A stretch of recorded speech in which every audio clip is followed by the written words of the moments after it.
Okay, Josh, this is Ace. He's around an 8-year-old Foxhound. 8-year-old? Yes. His family describes his aura like Eeyore. Insecure, real good cuddler, real sweet, but a couple big issues. And he's actually not the first dog that they wanted to send. The initial idea was to send his housemate, who you'll meet next. And then it was a couple who each individually had dogs. And then when they came together, their dogs moved in together as well. But the Corgi's the one they wanted to send. And then this is the guy's dog. And he was like, I wonder if this would be good for Ace too, because he has two big issues. One, he's a major flight risk. He got out once and they found him over a mile away across a highway. Wow. And they were like very lucky that somebody was able to reach and grab him. Otherwise, gone. So he's a huge flight risk, and that's one of the things they've been really nervous about. They just can't envision him ever being off leash. The whole time he was hiding behind his owner at the drop-off, real unsure of everything. When they first got him, they said it took about 8 months for him just to feel comfortable in their own house. Yeah, he seems pretty nervous of me. Very nervous. So the runaway thing is the first issue. The second issue is nails. Bad with nails. Never tried to bite, but just makes it impossible. They have said in the time they've had him, PetSmart has managed to get it done twice. And they've tried and gotten yes, in 8 years. Those are the two big things. Has he owned him his whole life? Pretty much, yeah. They got him at a shelter, but it's been years. And so, yeah, again, his name is Ace. Yeah. Well, he doesn't seem like he wants much to do with No. So, as Julie has told us, Ace is 8, so he's an older guy. Still running away, flight risk, that's a big concern, that's a big red flag. And fighting when somebody tries to do his nails, which is also a pretty big red flag. We look out for that kind of stuff. What that tells me is, and I'm also by interacting with him here, well, not interacting with him, but watching him, I can just see how insecure and nervous he is, and then I was informed that he's kind of that way at home too. It took a long time to feel comfortable in his house. So it doesn't surprise me. But, where are we going to start? We're going to start where we start with every dog. It doesn't matter if the laundry list is 30 complaints high or if there's just one or two things. It all comes down to, he's not listening, unfortunately. So, he's not listening when he's told not to run away. He's not listening when he's told, let me see your paw. He's not, I'm sure those are the big two complaints. I'm sure there's things throughout the day where he's just not listening. Unless it's something he wants to do, he's not going to do it, kind of thing. So, I'll come down to relationship. It's all going to come down to the pack dynamic. And if he sees me as leader, that means he'll choose to listen more than likely. That's how they treat the leader. And then all of a sudden everything's easy, right? Easier. On top of that, we're going to be getting the commands. Of course, we're going to get the commands. We need the recall. We need all that. But life's going to be easier if the relationship's also where it needs to be. So if we maintain ourselves as leader in the pack, that means they're going to give us less of a hard time. There's Bane. Even if I have all the commands trained up, but he doesn't necessarily respect me, I will struggle, right? I need to have that right dynamic. Came to the housemate, of course the housemate I haven't met yet. Same thing, right? We're going to need control over him, both of them. If we're in the pack, the humans are above the dogs. That's how the dogs have to view it. That's maintained as well. So it doesn't mean today I became the leader and then they're never going to test me again. It just means you've had a certain amount of experiences with them. They view you as leader or higher up in the hierarchy. They allow you to make choices, and they're less likely to push you. Once the dogs are viewing the humans as leaders, they respect them, they allow them to make the decisions, then the dogs are less likely to give you a hard time. So if you say to do something, they will. If you say stop doing something, they'll stop. That's what we're going for. If they happen to not listen in those moments, well, now you have a way to correct. So you can correct them. Just say he's running away, we recall him. He doesn't come back to us, we can correct him, he comes back to us. We tell the dog to do something, they don't do it, we can correct them, they do it. That's how we're gonna maintain our position and our luxury of, and reaping the rewards of becoming the leader by continuing to correct when they don't listen. So we can maintain that status in the pack. What happens is it becomes really easy to live with the dogs.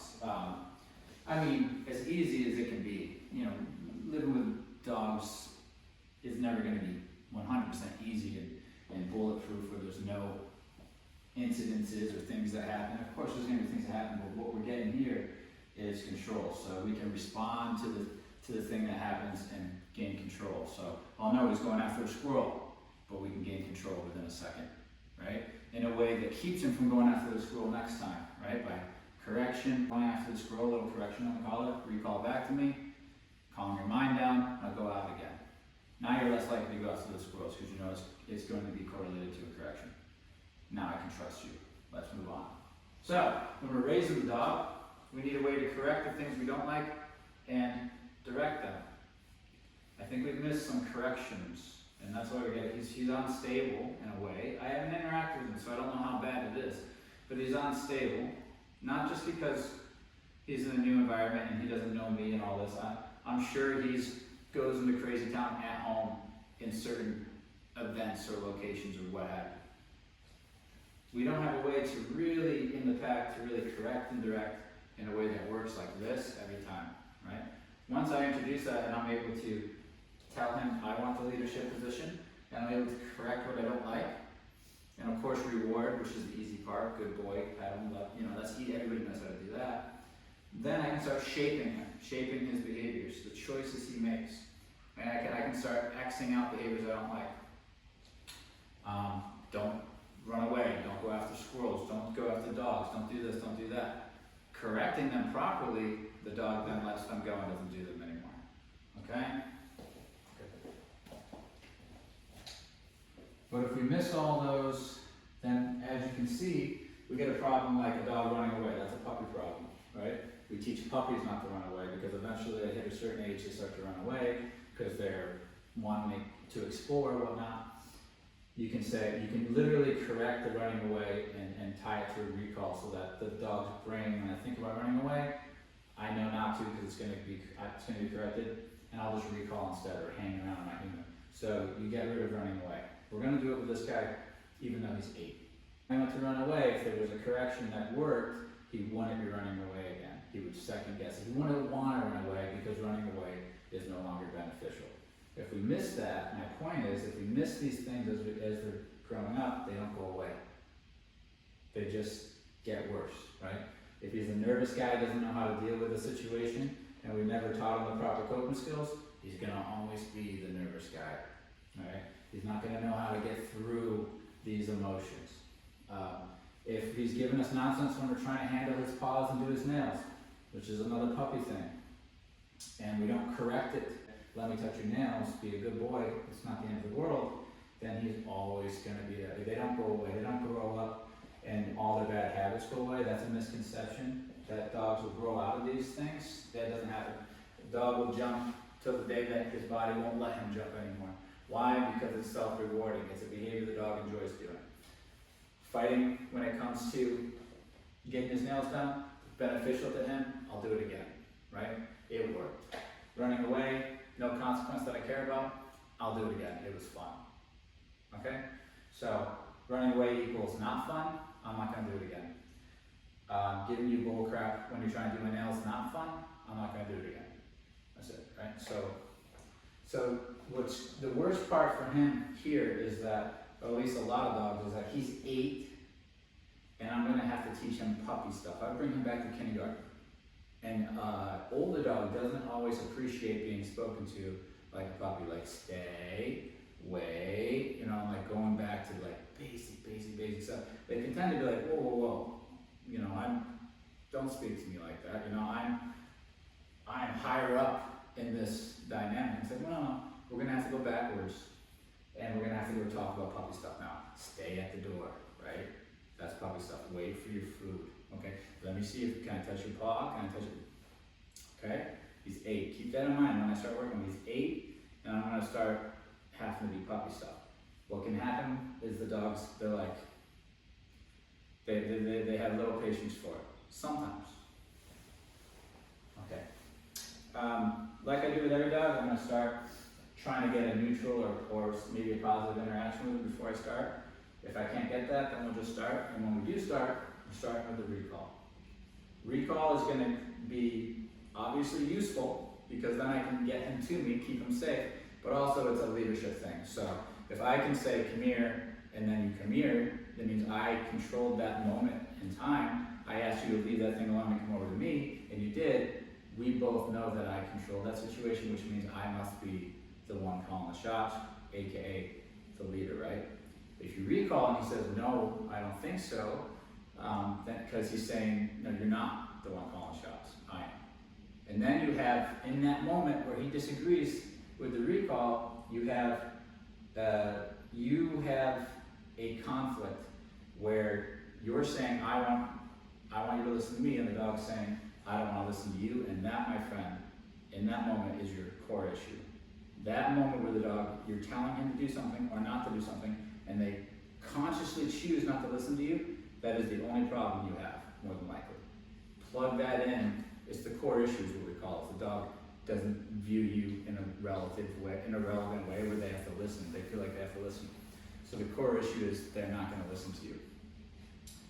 If they don't want to. If they want to listen to you, they will. So if I go get a treat and he wants a treat and he wants to do the exchange, then he will. That's bypassing your core issue. Your core issue is that the dog doesn't listen. That's it.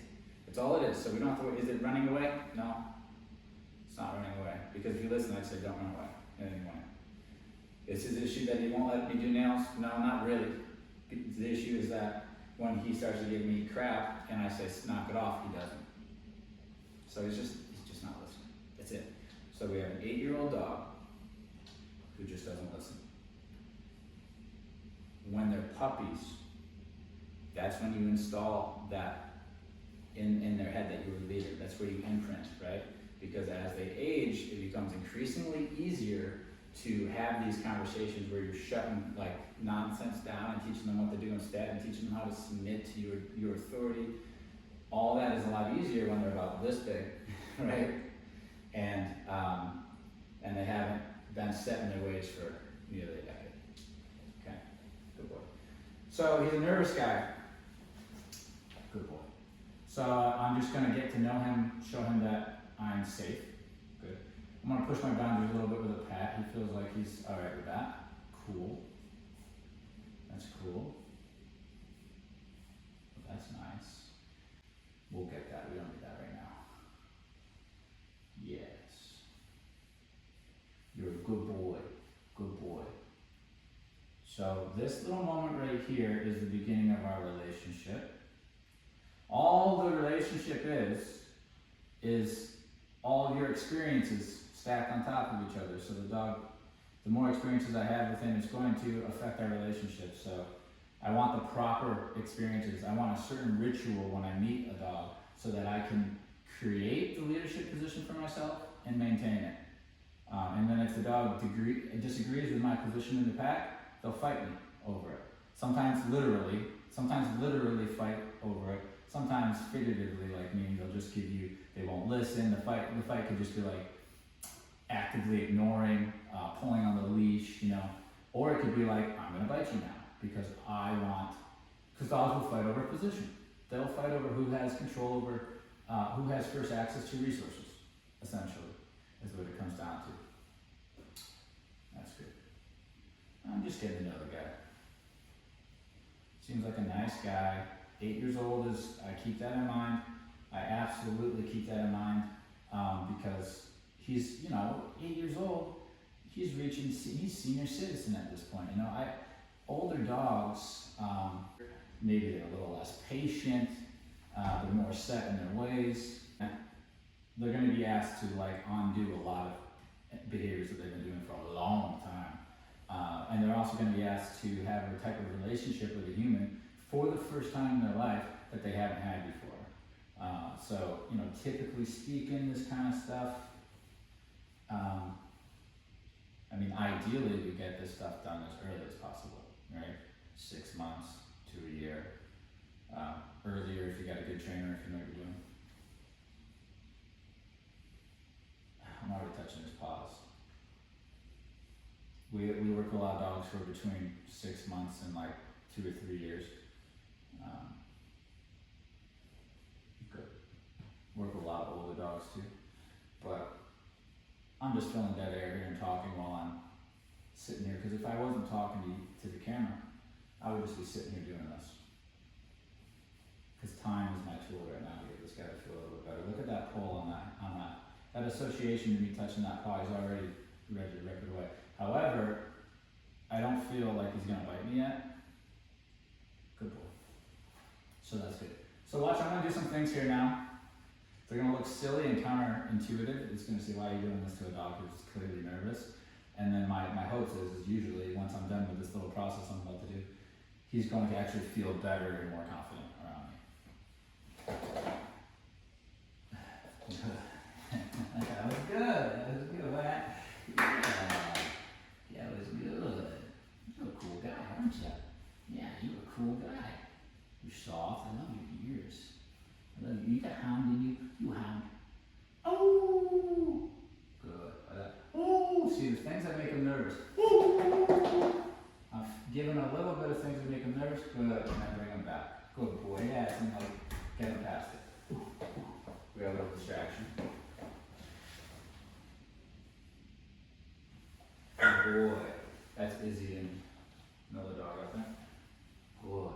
Good. Yeah, good boy. See, now I got him in that mode. He's nervous. So the idea here is I'm going to spook him, nothing too over the top, but just like quick movements and stuff, and then relax him and show him that there's nothing to be nervous about.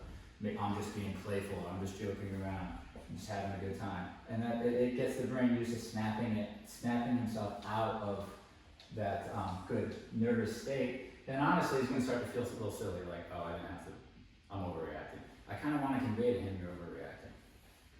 Good. Yeah, that was awesome. Yeah. Yeah, that's right. Look at you, you're a great guy. Look at that guy. I love it. Yes. Look. Yeah, that's good. That's a good boy. Nice work. Nice work. That's good. Yes, very friendly guy.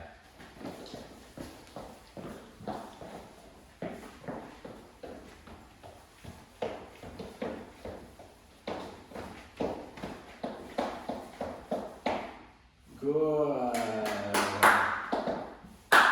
Good. Good.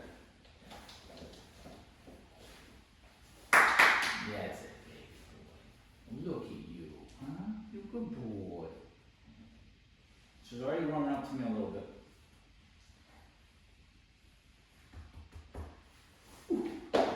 Good. Wow, that's amazing. Good boy. I know. You're a funny boy. You're a funny boy, huh? Yeah, look. That's good. So some dogs, that's enough for them to bite you, right there. And believe me, I've seen it time and time again. You just go like this, you go touch the dogs, go like that. The level that he doesn't like that, which is pretty high, would lead a lot of dogs, temperament-wise, to give you a nice bite. He didn't do that. He kind of just tugged away. These are all things I'm reading, but for me to understand just like a little bit about his temperament. Good. I'm gonna just tell read stuff here. I know, it's funny. Good boy. I know. It literally is the opposite of what you are told to do and what you probably should do, unless you're, obviously what I'm doing, I have a plan. This works for me. Good boy. This actually makes this guy's gonna end up feeling a lot better sooner because I've done this little ritual here. Look at this guy, huh? Good. I love it. Oh, yeah. Oh, yeah. That's good. That's good. you, huh? Look at that guy. Oh boy, I love that.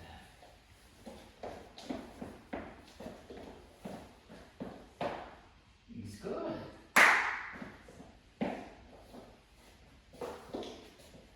Oh wow, look at you. Look at you, good boy, huh? Wow. That's amazing. Good. That's amazing. Yes, that's great. Wonderful job. That's awesome. Good job. What do you think? Yeah, it's good. Hi, how are you? That's a good boy. You are. Yes, you are. Yes, you are. Good. That's a good boy, Ace. Whoa, there's another one. Good. Good.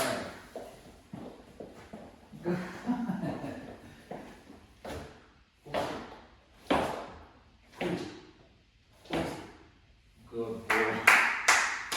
Wow, Ace is good. That's a good boy, Ace. Are you good? Okay. So I did a little bit of startling him, and then kind of like easing his mind so that he could see he's being a little over the top. He hopefully can see that he doesn't need to react that way, and that even though I might do something like this, I'm still safe. Right? Good. Good. Good boy. That's nice. Yeah, that's good. Yeah. Good. I love that. Very, very nice. Oh, oh, oh, oh, oh, oh, oh. See how the opposite sit? I let him know that's cool because the brain's starting to go into panic, but then, and I've done this all through, I captured that behavior if you watch that back.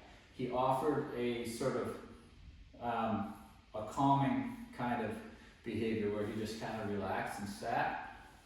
That was, and I reward that by like stop being intense and let him know good job, like that's what I wanted. When you start to go to panic, just chill a little bit, and then I'll relax too. Getting the brain used to doing that, starting to panic, I'm gonna relax. Because you can see, he's thinking about running, but then he kind of just relaxes. That's teaching him, planting the seed. That's gonna be part of his success moving forward in life. He feels one way, the emotions are coming up, no matter what it is, whether it's prey drive going after squirrels, or I'm nervous of something, or I'm running out the door, I'm starting to build up with energy, let me just relax. Oh, that's the answer? Actually, that's the answer like every time, okay? Good. Good, look at this guy. And so see, he remembers, see? Good, so, and then obviously I'm marking it with good, and then I'm giving the pet there saying, that's a cool response, I like that response. That response will work. It'll actually get me to relax as well. I like that response. So he's already clocking that. I described that to him in this little weird stuff that we did. He offered it and I described to him, I like that. That works. Keep doing that. Alright, cool. So that part feels pretty good. Now we're going to move into the recall. And like that little stuff I was just doing with him, that's going the extra mile for a nervous dog who's older. I don't need to do that with every dog. Okay, and there's certain dogs that it wouldn't feel like the right thing to do. So I guess what I'm trying to say is, don't look at that and go and try something like that because it might not be the right situation and you might get bit. Okay. I can already notice when I get behind him like this where he can't see me, a little more nervous too. We're going to start with the recall though. Come here, Ace. Yeah, bud. Oh, I love that. Oh, Ace is so good. Look at this. Oh, it's okay. Drop the remote. That's all right. Amazing clapping. Pushing himself up against me. I really like that. I'm into that with a guy who likes to run away and who's nervous. That's cool. Good. I like that. What a good boy. You're like a hound, but huge. So you mix it with something big. Good. That was amazing. So basic stuff. We're going to do recall and stay. Recall and stay. This is the foundation. This is, if we have a solid recall and a solid stay, that alone makes life tremendously easier with a dog. I mean, could you imagine if you recalled your dog and they reliantly turned around and came to you, like every time, and when you told them to stay, they reliably stayed? Wow. No matter the context, even if there was a bunch of people or dogs around, wow. It makes a world of difference. So those are the basics. Recall and stay. Everything else is really just bells and whistles. Alright. One of those bells and whistles, which might be arguably part of the basics as well, given how we live in them, is the walk. That's also going to be something. That's a leadership exercise. If you can walk the dog without them pulling us and they can literally follow us without a leash, choose to watch me and follow me, that's huge too, for the mentality of the dog and how they view you. All right. Break. Break. Good. Oh, wow. Yeah. That was great. That's amazing. I can't believe it was just a leash. Yeah, it's all right.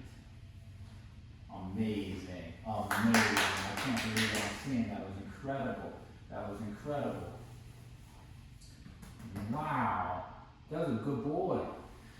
So he's going through it. He's obviously, in his mind, I can still see, he's still like, okay, but where's the couch?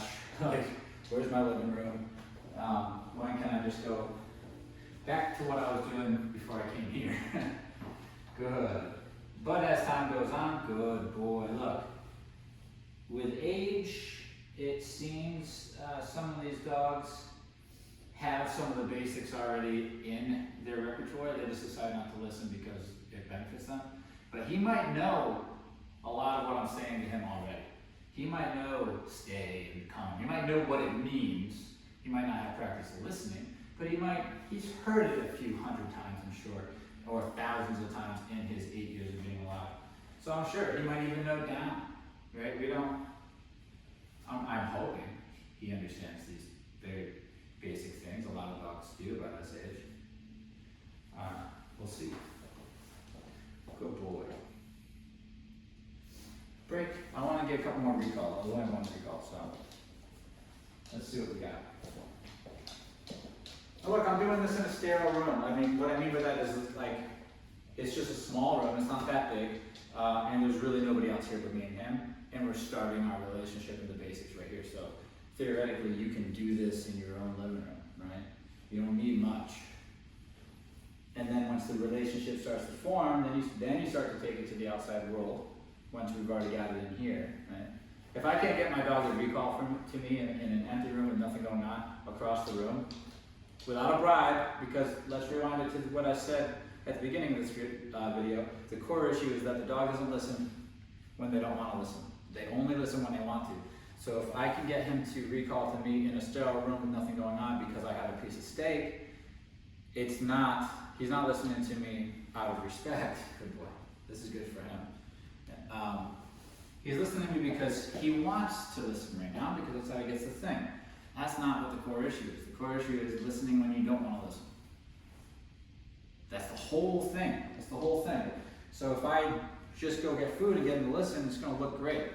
But it's not going to solve why he's here. It's not going to solve it. We're not having the conversation we need to have, which is listen because I said so. Don't worry about it.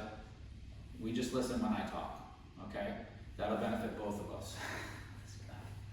I actually don't mind him doing this right now because he's so insecure. I'll knock it off. I don't want it to be a habit. But he's choosing me as a comfort. That's good. That's what I was aiming for. Okay?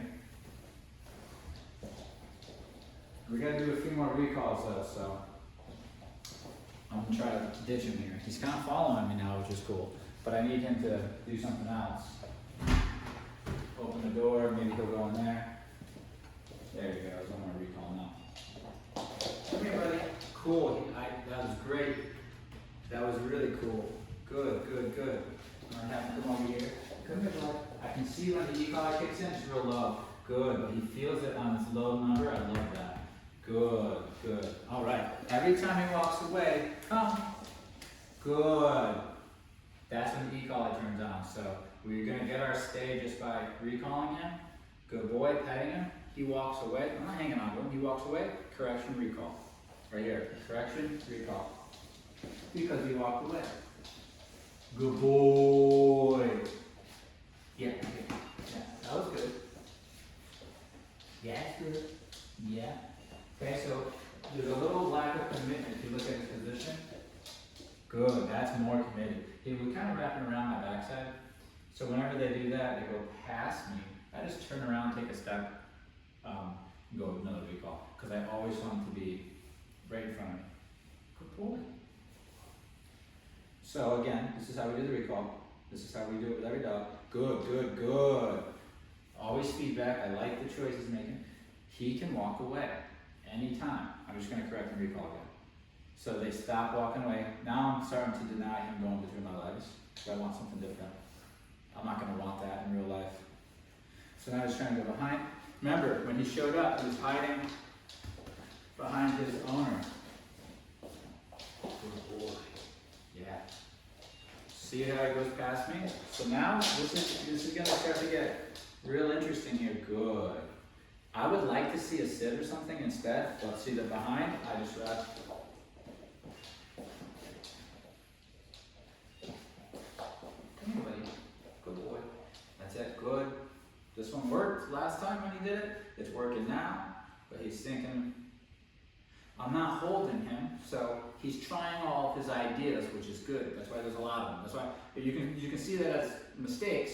But for me, it's just part of, yes, he's making a mistake, but it just gives me an opportunity to say no, try again, no, try again. And he's trying everything that is on his mind, which means he's not going to be stressed when he's done. What I don't want to do is get him here, then hold him here, and him want to go try walking around me, go to that door, go over here. And what's going to happen is he's going to be anxious because he's thinking about, but I want to try to run away. No, go ahead, run away. Go ahead, run away. Correction, come back to me. Okay? You can run away if you want, but it's not going to work out. That actually eased the mind. Yes, I love that. I love that. Good. That's a good boy. I love that, Ace. That's nice. It's okay. You're okay, buddy. That's great.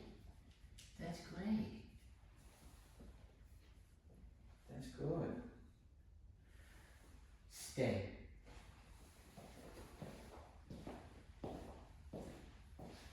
Good. Well, is he going to be stoic? What's he going to do? Is he going to attack? We don't know. Maybe he's being a little pushy, but Ace is taking it very nicely.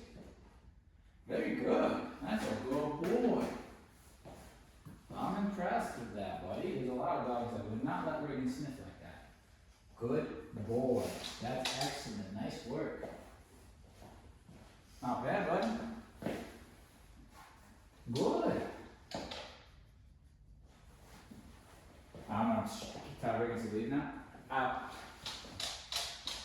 Just so Ace can clock that and see that I was able to control the other dog. Rigger. Okay. Okay, so if you start to see me controlling Riggins, it's also going to help my position in the back. Hi, buddy. How are you? Yeah, Riggy isn't nervous. Good, good, good. Yeah. Yeah. Get it. Get it in. Is that all I get? Alright. Is that all I get? Okay. Good. What is that? What is that? Alright. That was red. That's good. Let's see if we can do a recall. Come. Hey, good boy! That's a good recall. Good job.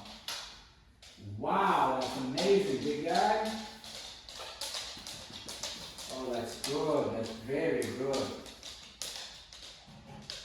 I like it. Out. Good. So just another moment that I was able to tell Riggins to leave. He's noticing all these things.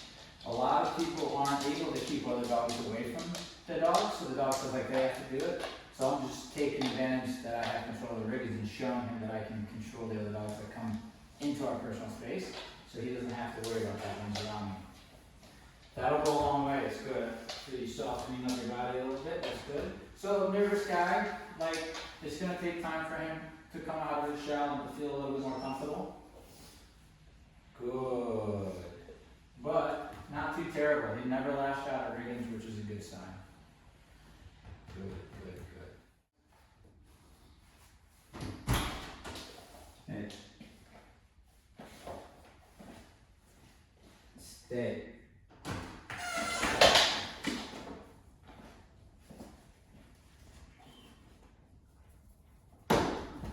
Good boy.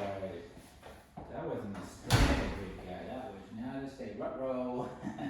Hello, buddy. Good boy. Stay. What's a good boy right there? That's my honey baby. So the first time was a very good example of why you are here. Good. Because I asked you to stay and you didn't. Good. You did not listen. Second time I asked you to stay, you did listen. Good boy. So that's the one we want. As you noticed, when I opened the door and asked him to stay, he ran right out. Okay. Second time I opened the door and asked him to stay, he didn't run out. Why is it working so fast? Because first of all, I didn't stop him from running out. I wasn't holding him to restrain him. I asked him not to run out. He did anyway. Okay. So that's good. He was able to make his choice. But the real reason it's working is because I immediately corrected that behavior with a correction on the collar for stepping out and recalled him back in. He came in, we're able to try again. No leash in my hand, so he can make his choices. But he's starting to realize that choice is not valuable, so I won't do it again. This one is, so I'll do it again. So that's how, again, if you're raising a dog and you got them from puppy and you're doing this is how you would do it throughout your days living with them. You would say, don't do that, do this, don't do this. Is an example of that, okay? I said, don't do that, do this. By asking him to stay, he didn't, correcting, and then when he did stay, rewarding, good boy. That described to him that way didn't work, and I don't like it, and it's not how we do things around here, but this way does work. I do like it, it is how we do things around here. I keep that on repeat, it'll change his associated responses. Okay, so he'll see a door and say, let me look at you and wait for permission. Good boy.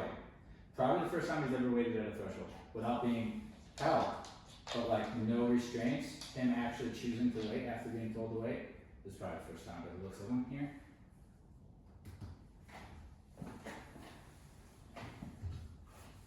Break. Good. Okay, we're gonna recall in now. I'm gonna give a couple taps here. Beep, beep. Come on, buddy. Good boy. Hi, that was nice. Good boy. Doesn't close the gap. Another beep here. Good. A lot of times the dog won't close the gap there because they lived in a world before they came here where if they got too close, you would smash them because that's the only way you can grab them. Gotcha, right? So they know what bubble to keep. I'll come to you, but I'll stay out here so you can't reach me. Good. But in this new way of living, I don't have to touch him in order to give him correction. If he doesn't come to me, I just correct him here. He knows, his knowledge knows, that in order to avoid correction, just do the recall. Just come to recall position, and I'll say, what an awesome boy, I love you, good job, okay? Good, so, definitely a runaway risk, definitely a nervous dog, but also definitely a dog who is stubborn and doesn't want to listen. So even though he's nervous and flighty, he still doesn't want to listen. He's still, even though it's obvious that he's not competent in dealing with the world because he's so insecure with it, still would rather make his own choices when it comes to dealing with the world than listening. So that's where the stubbornness comes in. So you got an insecure dog who is also stubborn, who is also a flight risk because they panic and run. Whether it's prey drive going after a squirrel or something, or just I see an open door and I want the freedom. Boom. Okay? But to fix all that just to be the leader, right? So being the leader means it's my responsibility to make sure if he's doing something I disapprove of, he's getting a consequence for that. If he's doing something I like, he's getting a consequence for that, right? So he's either getting corrected or rewarded, right, for depending on his behavior. And once that gets established, mine and his relationship, he's just going to listen. He's just going to listen. You'll need a correction here and there, maybe, because life's life.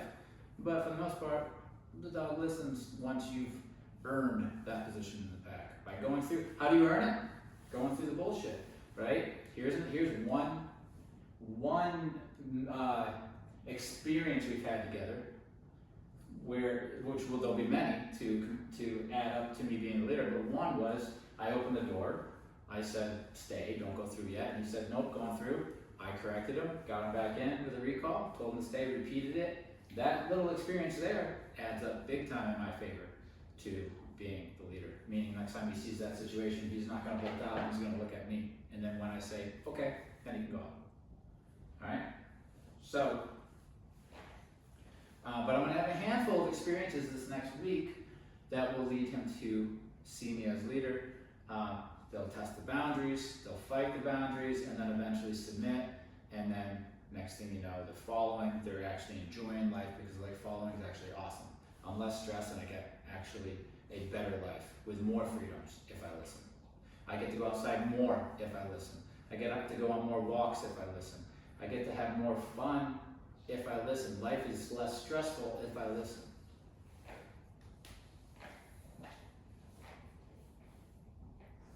Break.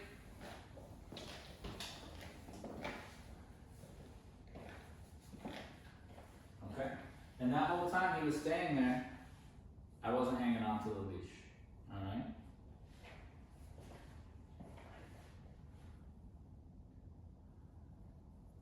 It's a good job. Okay, break. Come on. Break. Oh, you're okay.